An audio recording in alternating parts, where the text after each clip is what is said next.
21st Precinct, Sergeant Klein. A what? How do you know something's wrong? How many days haven't you seen him? How do you know he's been in the apartment all that time? You are in the muster room at the 21st Precinct, the nerve center. A call is coming through. You will follow the action taken pursuant to that call from this minute until the final report is written in the 124 room at the 21st Precinct. Do you have a key to get in? What makes you sure it's been bolted from the inside? All right. I'll send the officers around to have a look. Where can they find you? All right. Just stay there. I'll send them right over.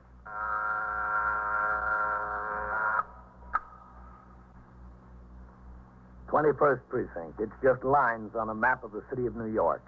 Most of the 173,000 people wedged into the 9/10 of a square mile between 5th Avenue and the East River wouldn't know if you asked them that they lived or worked in the 21st. Whether they know it or not, the security of their persons, their homes, and their property is my job. My job and the job of the 160 patrolmen, 11 sergeants, and 4 lieutenants, of whom I'm the boss. My name is Kennelly, Frank Kennelly. I'm captain in command of the 21st. What makes a city? Not buildings, not subways, not business. People make a city. From dawn to midnight, from midnight to dawn, the rich and the poor and the good and the bad pour their lives together and stir up the city, as in the 21st, 7 days a week. It was Sunday morning and raining. I was on patrol when the chief inspector visited the precinct. In response to a radio signal, I returned to the house and conferred with the chief inspector, the commander of the uniformed force, for 35 minutes regarding conditions in the precinct. When the chief rose to leave, I walked outside with him to his car. It had stopped raining. Then I returned to the muster room and went around behind the desk to read the entry made in the blotter by Lieutenant Kenneth Gorman concerning the visit to the precinct by the chief inspector. But all right, Captain? Yeah? You walked in here big as life. Well, you've got to expect it, Ken. He's not going to call and tell you he's coming. Yeah, but not the day after I come back from my vacation, Captain. All right, 42. Could have waited until the night. Okay. Where'd you go, Ken? Maine. You like lobster, Captain? Who doesn't? You ought to go up the coast of Maine. You never had such lobster. Hey, listen, I heard they never heard of a broiled lobster in Maine. The only way they fix them is boiled. Is that right? Yeah, all these places have this great big kettle. You got to pick out the lobster you want from a little pen there. They're all crawling around live. They take and they dump it right in the kettle and cheap. Guess how much for lobster dinner for my wife, myself, and the 2 kids? And big lobsters, Captain. How much? $5.50. No kidding. Come in, sailor. Yes, sir. What's on your mind, sailor? I can't find my family, Lieutenant. What do you mean you can't find them? I'm on the cruiser St. Paul. We've been cruising the Mediterranean for 2 months. We just docked at Brooklyn Navy Yard this morning. I can't find them. Well, they're supposed to meet you, son? No, sir. They didn't even know I was coming. Oh. Well, you see, we live in New York. I just came home and went to the house. It was burned out. There wasn't anybody there. There was a fire. 3 days ago, somebody told me. Where's this? 631 York Avenue. 21st Precinct, Sergeant. And the whole building's boarded up. It's really burned out. All right, 18. Just a second. Hold on. I can't find them. I don't know where they went. Hey, Lieutenant. Yes? Eisman's ringing in. You said let you know. Ask him what's holding up that notification on Lexington Avenue for the 44th. The car's still sitting there. Yes. I was just wondering if you knew anything about it. What about the notification? It's got me worried to death. And did you ask around any of the neighbors? Oh, yes, sir. I asked around. Nobody's in the building. It was burned out. Keep on trying that. It's Sunday, and the stores there are all closed. What do you mean, your family? Your parents? No, sir. My wife and my baby. Oh. Did you ask any of the neighbors in the other buildings? Well, there isn't anybody living in the houses on either side anymore. They're getting ready to make a housing project there. And besides us, there were only 5 or 6 families left in our house. Hey, listen, do you remember the fire? A man over there told me there were some people killed. Do you remember that? Yes, there were some people killed. What's your name, sailor? Rawlins, Joe Rawlins.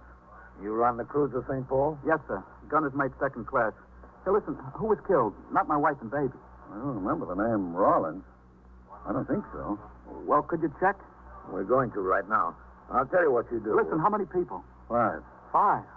Oh, God. Well, one of them was the city fireman, the other's lieutenant. I gotta know. How soon could I know? Well, I'll tell you what you do, son. I'm Captain Kennelly. Yes, sir. And that's my office right across the room there. It'll take a little while to look up the reports. Why don't you just have a seat in my office until we find Oh, that's all right. I don't mind. Well, it'll take a few minutes, Joe.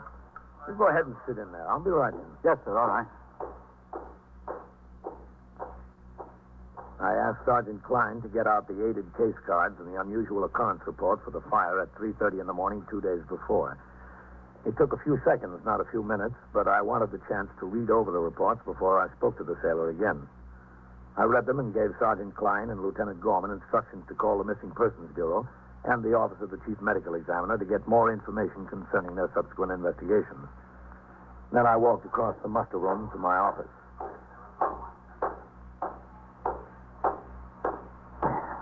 All right, Joe. Well, they weren't killed?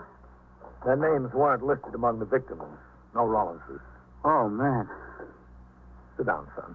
Yeah, thanks. Thanks a lot. You don't know what a relief it is, Captain. I know. Have a cigarette, Joe? Thanks. Thanks. Well, where are they? Where could they have gone? Well, that's what we'll have to find out. You have any other family in New York? No, sir. My folks are dead, both of them. You see, that was originally their flat there. I was based out in San Diego when I got married. And my father died, and then about a year later, my mother. Mm-hmm. I was about ready for sea duty again, and I was transferred to the Atlantic Fleet, so Doris and me, that's my wife, Doris, we decided the best thing would be to take over my mother's flat. Well, sounds like it was a good idea. Yes, sir. So we brought the baby on east. That was just the beginning of May. How about any close friends she could be staying with? Well, I wouldn't have any close friends. You see, I've been gone for 3 or 4 years, and I just drifted apart from any friends I did have. As far as Doris is concerned, I don't know. I shipped out just a couple of days after we moved back here. I don't know if she made any friends or who. Does she have any family here? No, sir, not in New York. Her folks live in San Diego, just outside of San Diego. She's got a sister in Missouri. Where in Missouri? St. Louis. And her sister's married to a fellow in the insurance business in St. Louis. Got a good job. I don't know where she could have gone. Beats the living daylights out of me. Well, how about her sisters in St. Louis? No, I don't think so, Captain. It's too far, and, well, they only got a small place, 3 kids of their own. I don't think so. I'm sure. That was a pretty bad fire, wasn't it? The building really looked wrecked. Yeah. They don't know how it started. Short circuit, they think. What floor did you live on, Joe? 4th floor in the front. I wonder if she got anything out of there. I had a ball signed by Babe Ruth. I'd hate to lose that. They're getting rare. How old is your baby? 2. She'll be 2 next month. You want to see a picture? Yeah, sure. She's the cutest little thing. Yeah. Josie. That's after me. Josephine's her real name. She is cute. Is that your wife? Yes, sir. That's Doris. Oh, you know where I took that? We had to change buses in Columbus, Ohio. I took that on the state capitol grounds. They got squirrels out there so tame they just walk up and take peanuts right out of your hand. Honest. About how tall would you say Doris is? Oh, I don't know, about 5'1", 5'2", something like that. I don't know. Well, how much would you say she weighs? About 110, I guess. Why? No reason. Well, it must be a reason. There's something you're not telling me, isn't there? Joe, listen to me. We think everybody in that building was accounted for. Who was killed? Who was killed beside the fireman, I mean? There was 5. Who? Well, there was an elderly couple who lived on the 2nd floor. Who else? And, Joe, that's why I asked you the question. I don't think it's them. Who's not them? Well, there were 2 unidentified bodies. Yeah? You know, a woman and a child. Don't kid me now. Tell me the truth. I am telling you the truth. They were burnt beyond recognition, Joe. But the medical examiner's report says the woman weighed about 150 and was 5'6". Oh, she's smaller than that, Doris. Much smaller. I know. And the child, they think it's a boy about 4 years old. They think, aren't they sure? Well, they were pretty badly burned, Joe. Well, if they're not identified, who could they be? Somebody must know them. Joe. Where are they? Look, Joe, our report was written the morning of the fire. The Missing Persons Bureau took over the investigation 2 days ago. Bodies have probably been identified by now. I've got my men out there checking. They don't answer the description of your family. Well, where is my family? Where are they? Come in. Captain, can I see you a minute? Yeah, sure. I'll be out. Look, don't keep anything from me. Don't keep anything from me now. Yes, Sergeant. We checked both the medical examiner and the detectives in the missing persons bureau. Yeah? The bodies of the woman and the kid are still in Bellevue morgue. Neither of them have been identified yet. They say it's been impossible to get a readable fingerprint off either of them. The descriptions don't fit the ones Joe gave me. It's hard to tell in these burn cases, Captain. Descriptions don't mean much. I know. He says his wife has a sister in St. Louis. Ask missing persons if they know about the sister. Yes, sir. Yeah, a woman and a child unidentified in the morgue. A woman and a child missing after a fire. 2 and 2, Captain. All right. Get back on the box. Yes.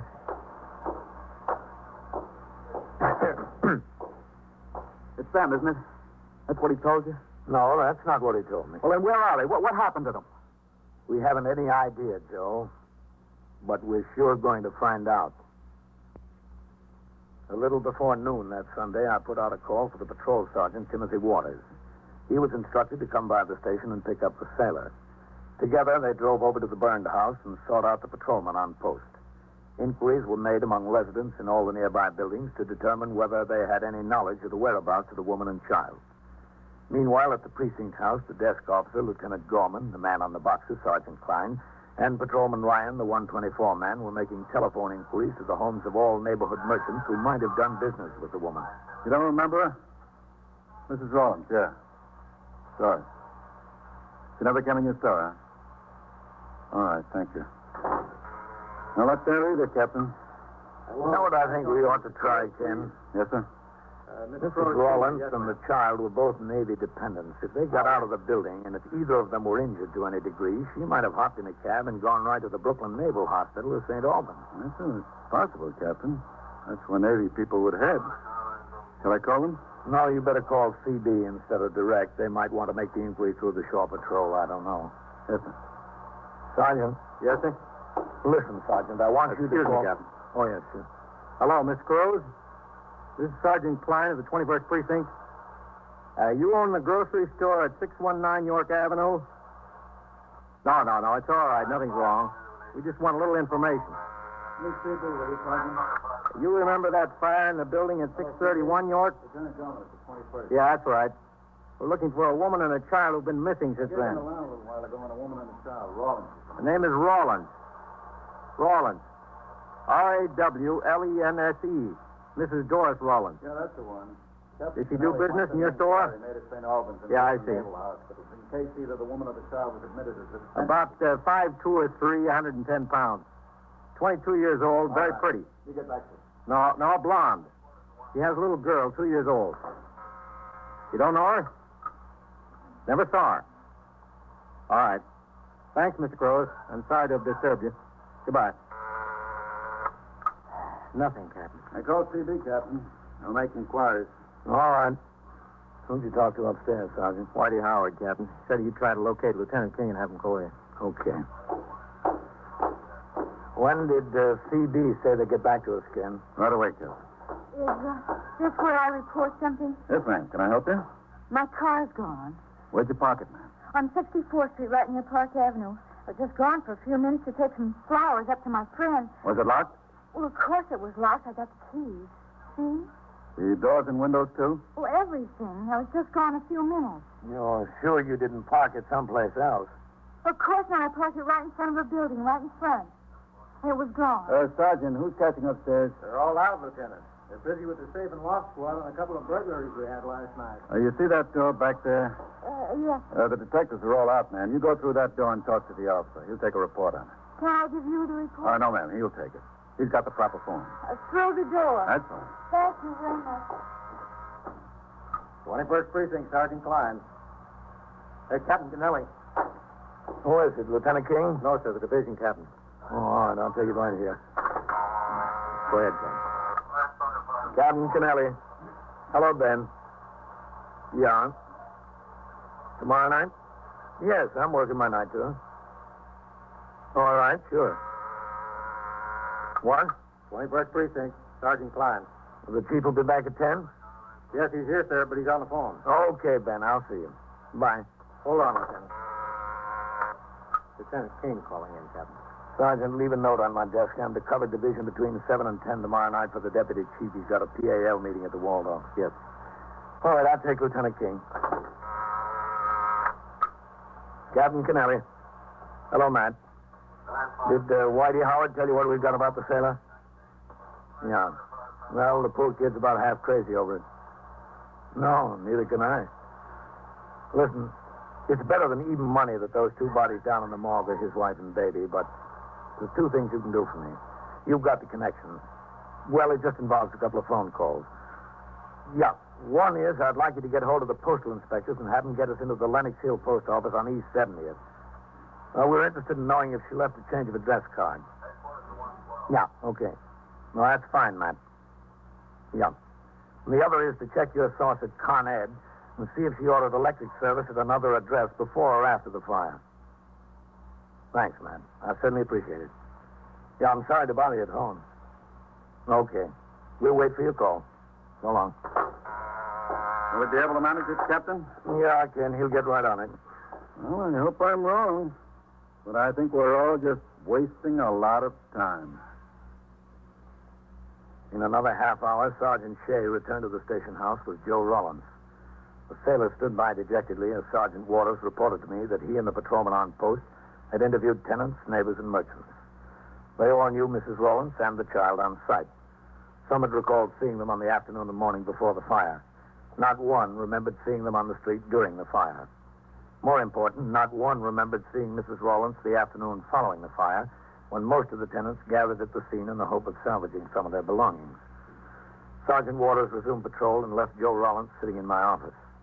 I read accumulated reports and approved the list of cabarets to be inspected by the patrol sergeant that night. Ellen called, and I made arrangements to meet her in Midtown for dinner. Then I went back to reading and signing reports. Finally, the sailor raised his head. Captain. Yes, Joe? Where they got them? Where have they got what? The bodies. Oh. At the morgue, Bellevue. I want to look at them. They're burned beyond recognition, Joe. I want to see them. I want to see if they're mine. Wouldn't do you any good. I want to see them. I can tell. Missing Persons Bureau says there's only one possibility.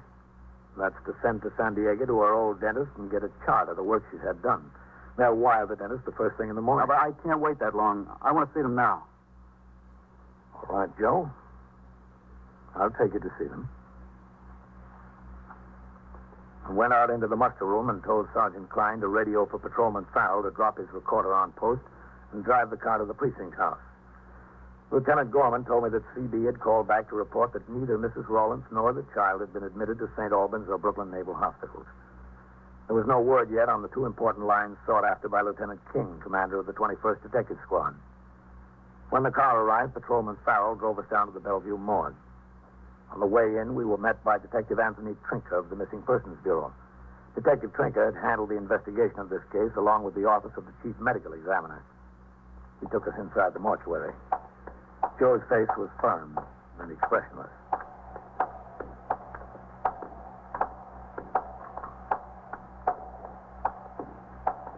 All right. That one, Arthur.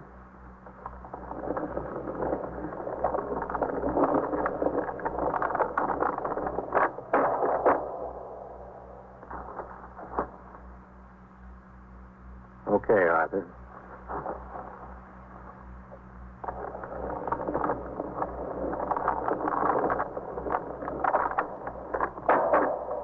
Over here now.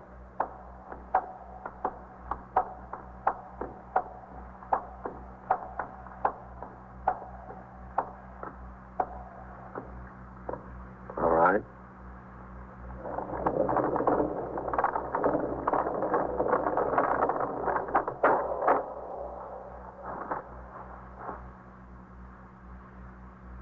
They don't even look like people. All right, Arthur. Thank you.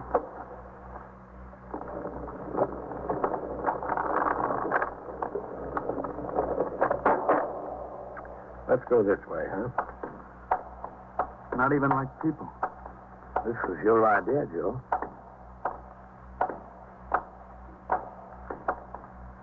Through there.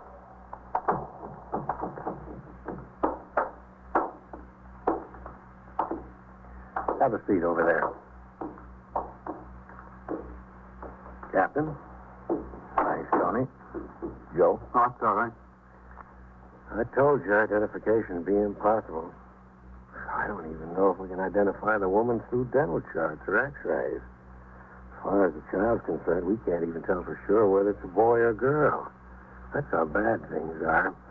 Tony, you estimated the weight of the woman at 150 or so and the height 5'6". The child you said was about 4 years old, probably a boy. Those descriptions don't match up with Joe's family. Mm-hmm. I know they don't. Burn cases can have peculiar results. Some of the victims appear larger, some smaller, some the same size. It depends on a lot of factors. Look, I don't care about facts. Just give me facts. That's all, facts.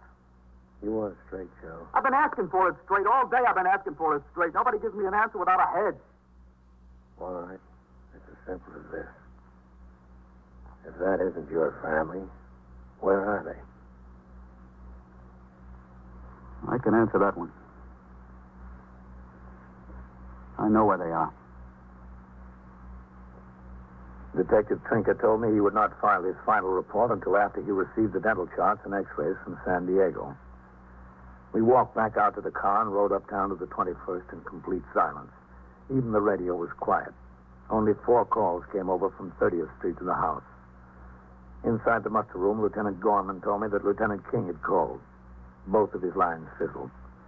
Con Ed showed no change order in electric service for Mrs. Rollins, nor had she filed a change of address card at the East 70th Street post office. It was 4 o'clock. I turned out the platoon for the night tour. Joe Rollins stood in a corner. He watched blankly as I spoke to the men. He didn't seem to notice them as they marched out the door. He followed them out. I went after him. Joe. Where are you going, Joe? I don't know. Back to my ship, I guess. I won't bother you anymore, Captain. Wasn't any bother, Joe. It's the job. But I'm worried about you.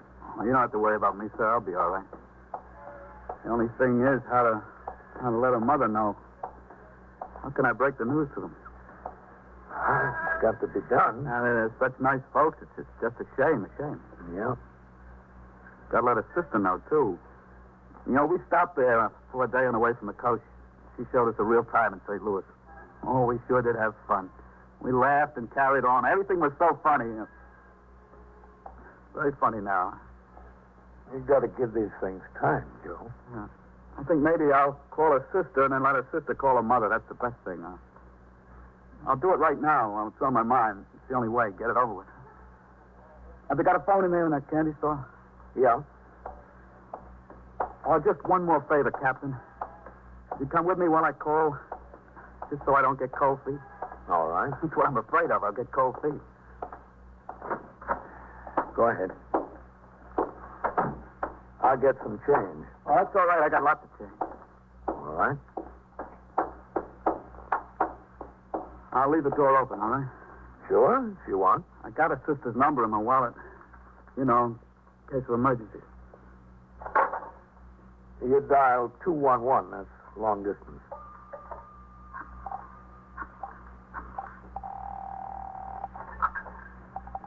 Your call, please. I want to call St. Louis, Missouri.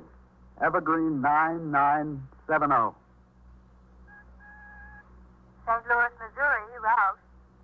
What number are you calling from, please? Eldorado 5 4599. 3155 tandem, dial 2 letters plus the number. I don't know how I'm going to say it, Captain. Deposit $1.50 for 3 minutes, please. Yes, ma'am. 25. 75. No. Thank you. They're ringing. I should have thought of what to say. I don't think anybody's home, Captain. Let them keep ringing.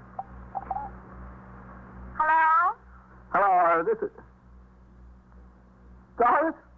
Who is it, Joe? Yeah, honey, it's me. Joe, you should have written me. It's her. She's in St. Louis. Well, when'd you get in? What are you doing in St. Louis? I got in this morning. We came about 3 days ago. Oh, gee, it's good to hear you, baby. You don't know how good. Hey, what are you doing there? Bill wired me that Aunt Hick had an operation. Oh, yeah? No one to take care of the kids, so I just left in an hour's notice. Oh, how is she?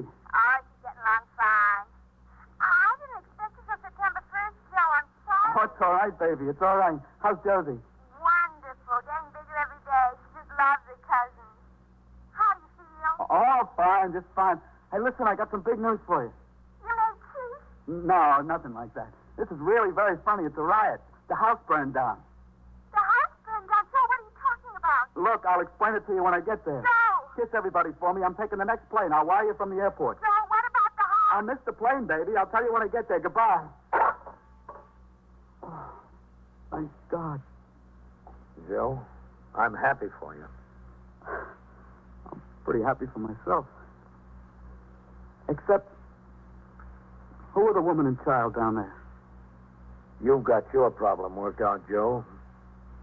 Let us worry about this one.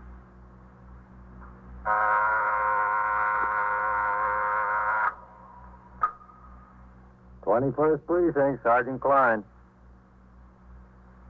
A truck ran into what? The store? Where is it? Where? 622? Speak into the phone, please. Did it jump the sidewalk? Is anybody hurt? How many people are hurt? Speak a little louder, will you, please? What did he do? And so it goes, around the clock, through the What? week, every day, every year. A police precinct in the city of New York is a flesh and blood merry-go-round. Anyone can catch the brass ring, or the brass ring can catch anyone. 21st Precinct, a factual account of the way the police work in the world's largest city, is presented with the official cooperation of the Patrolmen's Benevolent Association, an organization of more than 20,000 members of the Police Department, City of New York. Everett Sloan in the role of Captain Kennelly, John Sylvester as Joe.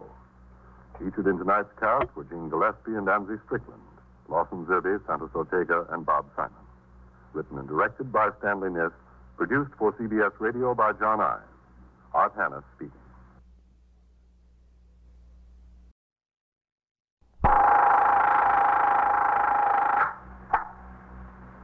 '21st Precinct, Sergeant Klein. In the basement where? 340? Who shot him? Who? Oh. Is he dead? He's not dead. Who's there? Sergeant Burns there? You are in the muster room at the 21st Precinct, the nerve center. A call is coming through. You will follow the action taken pursuant to that call from this minute until the final report is written in the 124 room at the 21st Precinct. All right, I'll send an ambulance. Emergency squad for what? Who said so? Okay, tell them I'll call CB to send the ESD car.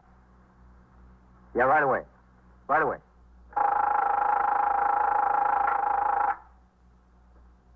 '21st Precinct. It's just lines on a map of the city of New York. Most of the 173,000 people wedged into the 9/10 of a square mile between Fifth Avenue and the East River wouldn't know if you asked them that they lived or worked in the 21st. Whether they know it or not, the security of their persons, their homes, and their property is my job.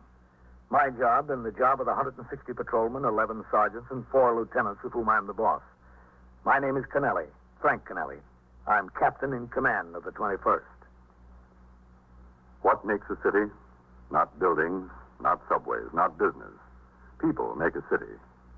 From dawn to midnight, from midnight to dawn, the rich and the poor and the good and the bad pour their lives together and stir up the city, as in the 21st, even on a quiet night.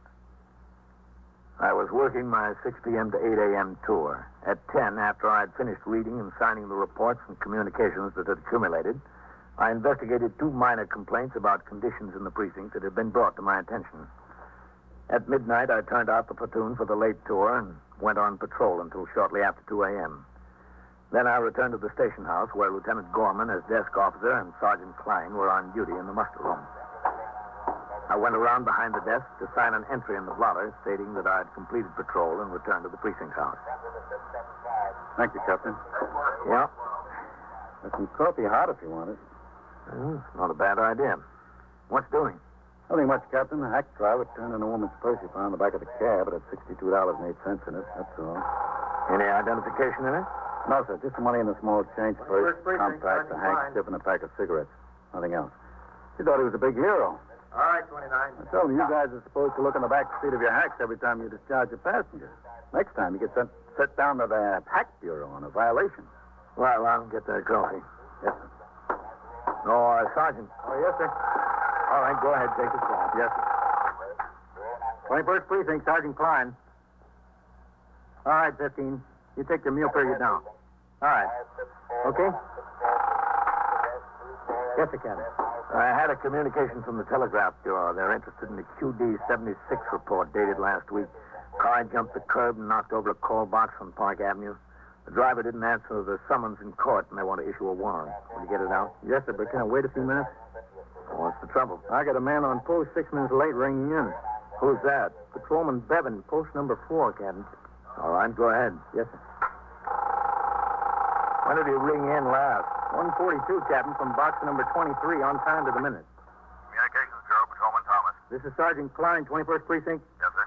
Have 604 to call the 21st. 604, yes, sir. He's not taking his meal, is he? No, sir, he's not due for his meal until 3:30. 3:30 to 4. He's 7 minutes late now.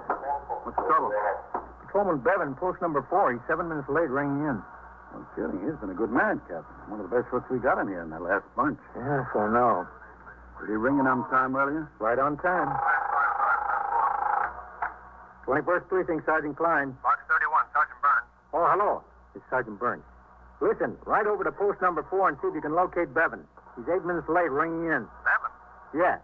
I rode by there about 20, 25 minutes ago. I saw him on post. Did you stop and talk to him? Yeah? You didn't get many calls, did you? No, not a thing from here. Okay, I'll get back to you. Well, he said he rode by there about 20 or 25 minutes ago and saw him. Is he riding over there now? Yes, He's a good kid, that Bevan. Father was a lieutenant in Brooklyn East Borough headquarters. Retired a year or so ago. Did you know him, Captain?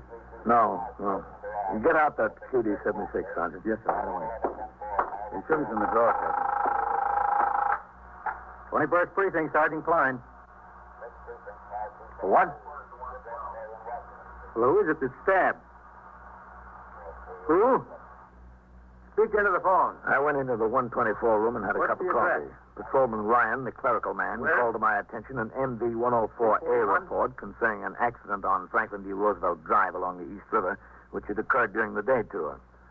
A passenger in one of the cars involved had died of injuries in Mount Sinai Hospital at 1:50 a.m.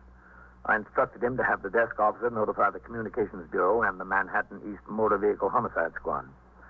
I went back to my office to read and sign more reports to be sent to the 6th Division Headquarters, 160 East 35th Street.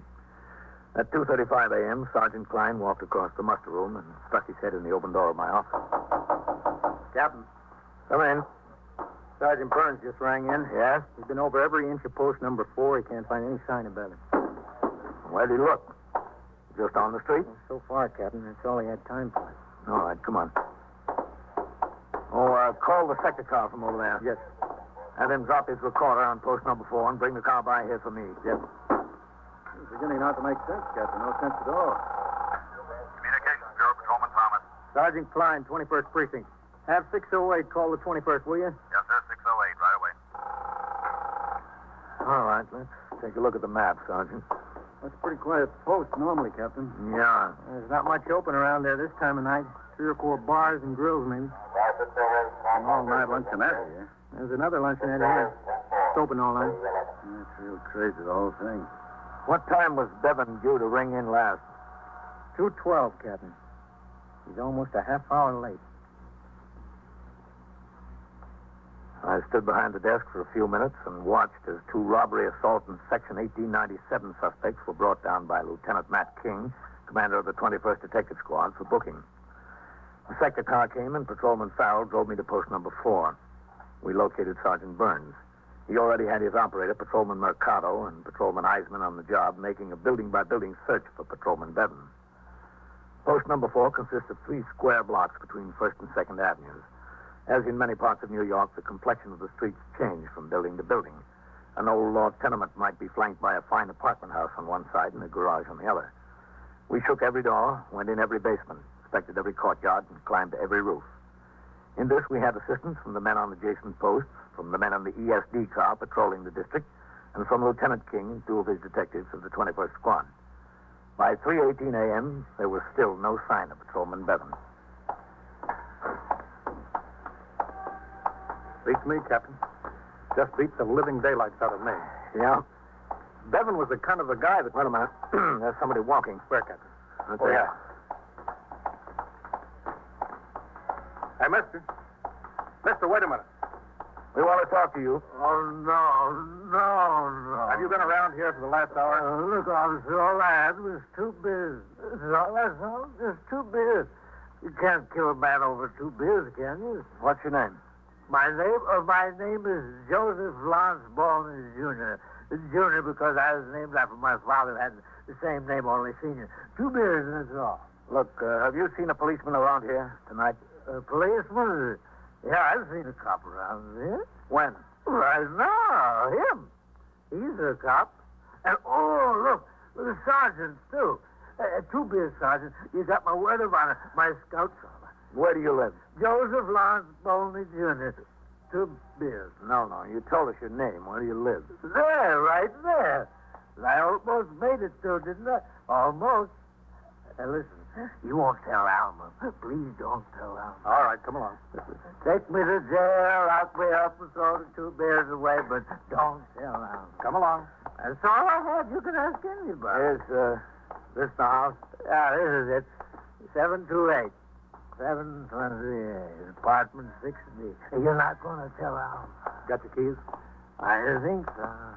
I think I got my keys, but please don't tell Alma. We let you tell her yourself. You make the stand? Oh, yeah, sure. Thank you very much. Well, good night, gentlemen. Good night. It was a pleasure to have found with you. Oh, there's Matt King. Captain, Hello, Matt. we found him, Captain. Where? The next block in the basement of a tenement, 740. He was shot. How bad? He's not dead, but it's pretty bad. Through the jaw and neck on the right side. Is he conscious? No, he lost a lot of blood. Even if he was conscious, I don't think he'd be able to talk. That's the ambulance, I guess. Who shot him? You have any idea? Yes, sir. Who? It looks like he shot himself.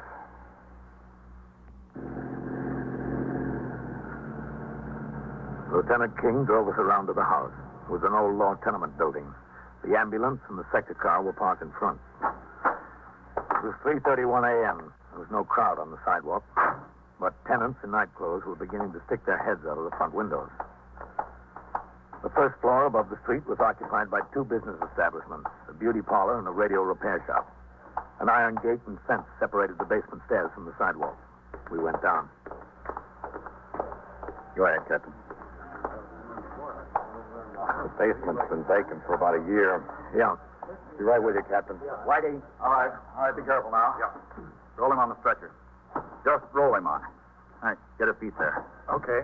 I got them. Easy now. Easy. Okay. All right, thanks. Thanks a lot. Doctor, I'm Captain Kennelly. Captain? How does it look? It went through the maxillary bone of the jaw, Captain. On the way, it probably hit a vein in the neck. Lost a lot of blood. How is he? Pretty bad. Did he shoot himself? The gun was fired at very close range, Captain. Not farther than this. His face and head are full of powder marks. I see. All right, easy with him. All right, lift together now. Yeah. Come on, lift. This way. Watch it. You've got very little clearance there. Easy. What's the turn there? That's it. Pull that back end high going up. Captain, Yes, Matt? Whitey and Novak have been talking to the tenants. Yes? They can't find anybody who heard the shot. The next floor up is stores, and the flats don't start until the second floor. Only one shot? Are you sure? That's all that was fired from a service gun, Captain. Is it possible he chased someone down here? Is it possible they had a gun and shot him? Yes, sir, it's possible. But not likely. No, sir. That shot was fired at very close range. There isn't any sign of another person being down here. Is that his flashlight there? Yeah, we're leaving it lay there for a while till we get some measurements. Was it turned on? It was on, Captain. The switch, that is. The light was broken when it dropped, apparently. The gun was on the floor right near him. How old is he, Captain? He's on his way, Captain. How old is he, Sergeant? 24, 25. Married? Yeah, he's married. A couple of young kids. Do you have any personal problems you know of? Not that I know of, Lieutenant. He never spoke to me about any personal problems, man. Well, he's got a big personal problem now. Yes, he has. If he lives. I waited around the scene for a few more minutes while Lieutenant King and his detectives continued their investigation, and Sergeant Burns talked to Lieutenant Gorman and got information for his UF-6. He ordered the sector cars to resume patrol and release the ESD car to its regular duties. From a call box on the corner, I gave instructions to the desk officer to notify the division command regarding the occurrence. He told me that according to Patrolman Bevan's records, he resided in Jackson Heights, Queens. His wife's name, Marion. I instructed Lieutenant Gorman to call CD with a request that the 110th Precinct notify Patrolman Bevan was wounded and in Bellevue Hospital. Otherwise, things were still quiet in the precinct. Patrolman Mercado was assigned to post number 4. Patrolman Farrell drove me downtown to Bellevue. I waited in the doctor's lounge for the surgeon. Dr. Lowfield? Yes, I'm Dr. Lowfield. Captain Kennelly, 21st Precinct. We met. Oh, yes, Captain. Well, what kind of a chance do you think he has? Fair, Captain, just fair. No better than that? Well, we tried to probe around in there when he came into emergency. We couldn't reach the slug. It's pretty deep. There's no telling where it went after it penetrated or what organs it hit. I sent him up to be x-rayed. That'll locate the slug, and I'll go in after it. Well, does it have to come out now? The sooner the better, Captain. What does surgery do to his chances, Doctor? Well, he's apparently a very healthy young man, physically. Under the circumstances, his pulse and respiration are both better than can be expected. I see. Does it appear to you that he shot himself? The gun was fired at very close range. Powder mark? That's right, yes, sir. He has a family, doesn't he? Yes, his wife's been notified. She's on her way. Should be here any minute. I'll have to talk to her and explain what I plan to do. I'll need her consent. No, I don't think there'll be any trouble about that, Doctor. Oh, excuse me. Sure. Dr. Lowfield? Yes. All right. Right there. Yes, we'll be out. Thank you. Mrs. Bevan. She's waiting out at the reception desk. All right. That way, Captain. Thank you.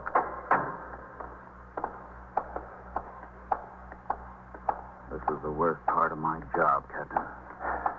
Not the best part of mine. That's her, I guess. I'll talk to her. Mrs. Bevan? Yes. I'm Captain Kennelly. How's Joe? Where is he? Well, this is Dr. Lowfield. He's dead, isn't he? That's what you're going to tell me. No, he's not dead. You sure?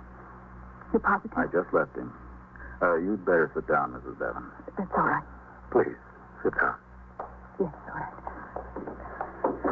It's awful. Really the worst thing in the world. We're going to have to operate. Right away? Yes, right away. If it's got to be done. Suppose it's all right, isn't it, Captain? Yes, it has to be done. All right. Well? Doctor, Yeah? can I see him? Before, I mean. I don't think it would be wise, Mrs. Bevan. Oh. Well, I have to get up to him. Yes, that would be a good idea. I'll be back down as soon as possible. As soon as possible. What was his name? Doctor who? Dr. Lowfield. Is he good? Fine as they come. That's good. It's awful. The worst thing in the world. Joe would come home and tell me about notifications. He'd tell me how I'd have to find a mother or a wife or a father and tell them that someone was hurt or dead. He'd tell me how I'd always get a neighbor who knew the person he had to notify. And then the doorbell rang, and there was Mrs. Petey from next door, and then Mr. Patrolman. I screamed. I really screamed. I don't know what it's like. I know, Mrs. Bevan. I knew what they were going to say. They were nice, very nice. But he didn't know anything. Just that he was shot and that he was here. He didn't know how or why or how bad or anything. make it worse, the kids woke up. Or one of them, Jackie, I think. Mrs. Creedy's staying with them. But she's glad her husband isn't a cop. He's a salesman or something. Very nice people. I'm sure they are. Captain, you got to tell me how bad is Joe. He's going to die. I don't know what I'd do. He's in serious condition, Mrs. Bevan. Serious? Dear God. Has he had any problems lately? Real problems? What do you mean? Well, I mean, have you had any financial difficulties? Any trouble at home? Why? Have you? Well, we managed. How about you and Joe? What do you mean? Well, you're getting along all right? It's been fine. We're very happy. We have a nice home, 2 very beautiful children. We couldn't be happier. I'm glad to hear that. What do you want to know for? Oh, we just have to know everything. How did he get shot, Captain? Who did it? Do you know? Well, not exactly, Mrs. Bevan. We have an idea. We're trying to make sure. I waited with Mrs. Bevan for another 15 or 20 minutes until her mother arrived from Brooklyn. The operation had not yet been completed. I arrived back at the precinct house at 5:14 a.m. Muster room was quiet. Hello, Ken. How is it, Captain? Not too good. They hadn't brought him downstairs yet when I left. That can be a rough operation, I guess. Yeah. What's doing around here? Nothing new, Captain. All right, 31. Hello, Captain. Any messages, Sergeant? Just division headquarters. The division captain wants you to call if there's any change in Bevan's condition. You needn't bother unless there's a change. Okay. Hasn't been a change, has it? No. Still critical. Beats me. Sure beats me. Here's some hot coffee, Captain. No, thanks. 21st Precinct, Sergeant Klein. Captain Kennelly there. Who is this calling, please? Dr. Lowfield at Bellevue. It's important. Hold on, please. Captain, Dr. Lowfield at Bellevue. All right, I'll take it here. Captain Kennelly. Dr. Lowfield, Captain. Yes, Doctor. I finished the operation. I think he's going to be all right. Good. That's good news. The bullet was lodged in the buccinator muscle on the contralateral side of the mouth. I got it out. He has a fractured jawbone, which I set, and he lost a lot of blood. So I think he'll pull out of it all right. Mm-hmm. He's not conscious, is he, Doctor? No, he isn't. Listen, Captain. Yes? Do all your men carry a standard service revolver? What do you mean? Well, do you all carry 38s? In uniform, the men are required to carry a 38 special. Why? Is that what Patrolman Bevan had? Yes, what's your point? Well, the slug I took out of him was a little beat up, but it doesn't look like a 38 to me. Doesn't it? I'm no expert on guns, but, well, I used to fool around with him a little bit in the Army. It looks more like a 32 than a 38, Captain. Where is this slug? Well, I'm holding it, Captain. A detective from your precinct asked me to. Lieutenant King? Yes, I think Lieutenant King. Well, hang on to it, Doctor. Just hang on to it. I will. I intend to. And thanks. Thanks a lot. All right. Bye, Doctor. Any change in his condition, Captain? There's been all kinds of changes. I'm going upstairs to see Lieutenant King.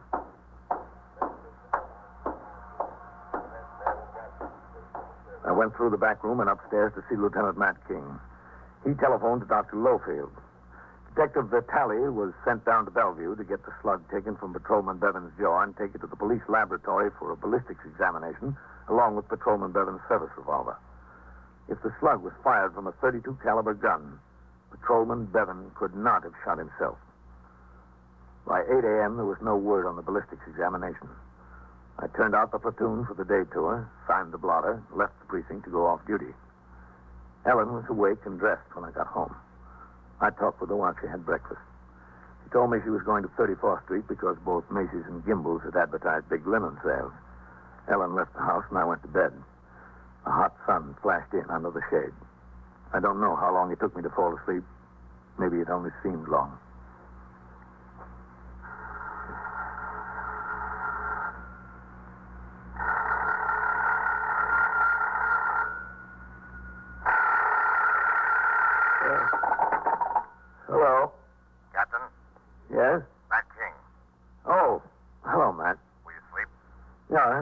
All right. What time is it? 1 o'clock, 5 minutes after. Oh, what have you got? The slug they took out of Bevan. Yes? It wasn't a 32, it was a 38. The doctor was wrong. Oh? But it wasn't fired from Bevan's service revolver. Wasn't it? Not according to the report. Well, that's good news. I'm calling from home, too, Captain. I'm going in now. The tally called me, said there was a man picked up on suspicion of burglary in the 34th Precinct at 3:55 this morning. He was carrying a 38 Spanish make automatic. Yeah? One shot had been fired from it. How does it look? Well, I'm going out to the 34th to talk to this fella. Look, if there's anything to it, Matt, will you let the man on TS know so he can call me? I'll call you myself, Captain, as soon as I know anything. I got up and got dressed. After I had some coffee, I took my car over to Fred's to be washed and greased. I returned home close to 4. Ellen was there. She told me Lieutenant King had phoned. I called him back. The man arrested in the 34th had a record of 5 arrests and 2 convictions for burglary. After questioning by Lieutenant King and Assistant District Attorney Louis Solent, he admitted shooting Patrolman Bevan.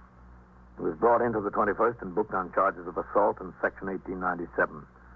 The gun in his possession at the time of his arrest was sent to the police laboratory for ballistics examination to corroborate his statement. That night, en route to a meeting of the Captain's Endowment Association at the 71st Regiment Armory in Manhattan, I stopped in at Bellevue Hospital.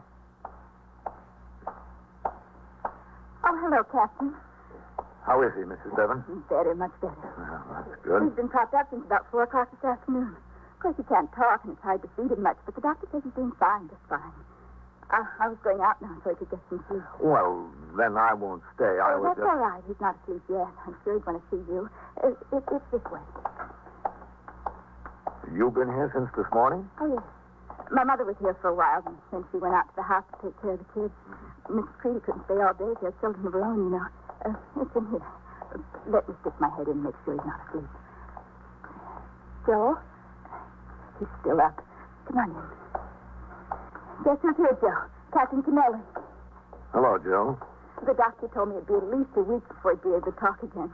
You know, it was real funny. The detectives from the precinct, what were their names, Joe? Kinney and Goldman? Kinney and Goldman, they came down here and wanted a statement from Joe on what happened. Do you know them, Captain? Oh, yeah. But it was really funny, wasn't it, Joe? He couldn't say a word to them. It was all right anyway, because they knew what happened from the man that shot him.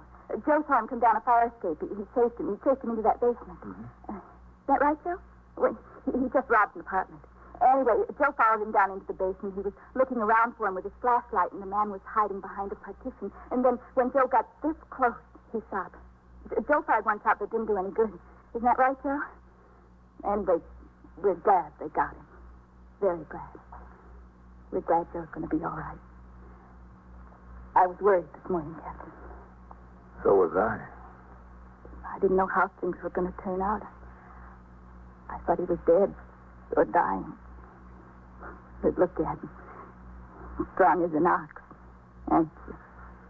Well, maybe it's a good thing to keep in mind, Mrs. Bevan, for all of us. Things can look a lot different than they really are.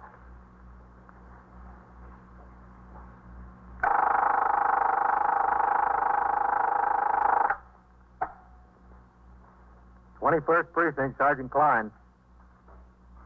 I can hear you. What's the trouble there? You all alone? How much is on the clock? $2 and what? Why can't you pay it? Where'd she lose it? Where? Doesn't she have any money? Nothing, huh? Well, all right. You're driving a hack. Drive her into the station house. We'll talk about it when you get here. And so it goes. Around the clock, through the week, every day, every year. A police precinct in the city of New York is a flesh and blood merry-go-round. Anyone can catch the brass ring, or the brass ring can catch anyone. 21st Precinct, a factual account of the way the police work in the world's largest city, is presented with the official cooperation of the Patrolmen's Benevolent Association, an organization of more than 20,000 members of the Police Department, City of New York. Everett Sloan in the role of Captain Kennelly, Ken Lynch as Lieutenant King. Written and directed by Stanley Niss. Produced for CBS Radio by John Ives. Art Hanna speaking.